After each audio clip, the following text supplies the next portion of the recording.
राजी राजधानी जिला गोरखपुर देवरिया काटिली गाला तोहार नमकी बजरिया राजी राजधानी जिला गोरखपुर देवरिया काटिली गाला तोहार नमकी बजरिया तो चौरी चौरा में रस तोहार गारी दी घूमे जे जइबू तू झंगहा में गोरी घूमे जे जइबू तू झंगहा में गोरी हई तहारो जवनिया बिगाड़ दी घूमे जे जइबू तू झंगहा में गोरी हई तहारो जवनिया बिगाड़ दी।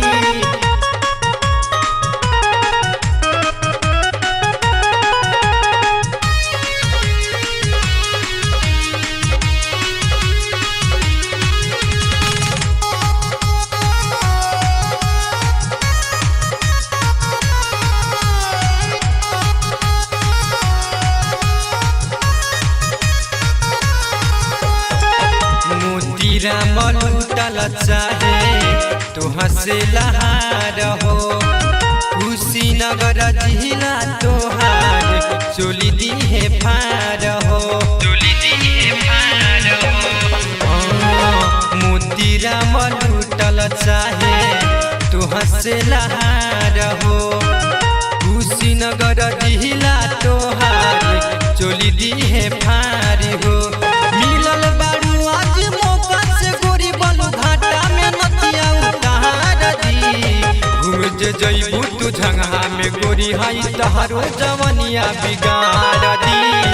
घूम जे जइबू तू झंगहा में गोरी हई तहारो जवनिया बिगाड़ दी।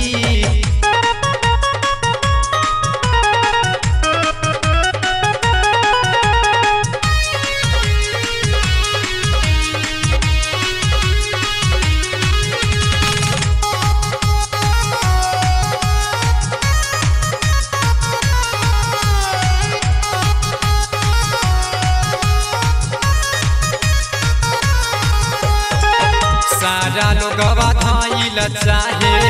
तोहके अकवार हो बनल बाटे मुहूर्त जानी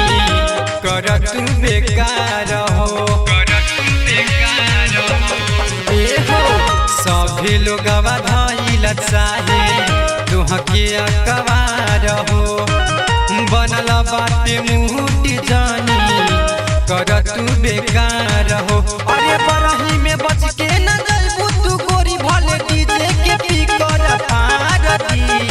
घूमे जे जइबू तू झंगहा में गोरी हई तहारो जवनिया बिगाड़ दी घूमे जे जइबू तू झंगहा में गोरी हई तहारो जवनिया बिगाड़ दी।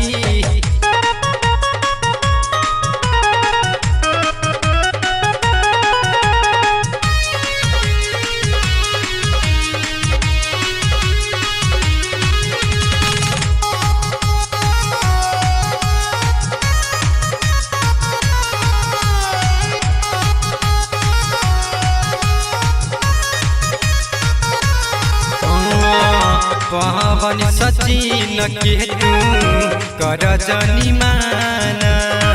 धर्मेंद्र विशाल तोहार भइले दीवाना हो पवन सचिन के तू कर जनिमाना दिलीप विशाल तोहार खोली है खजाना विकास दीवाना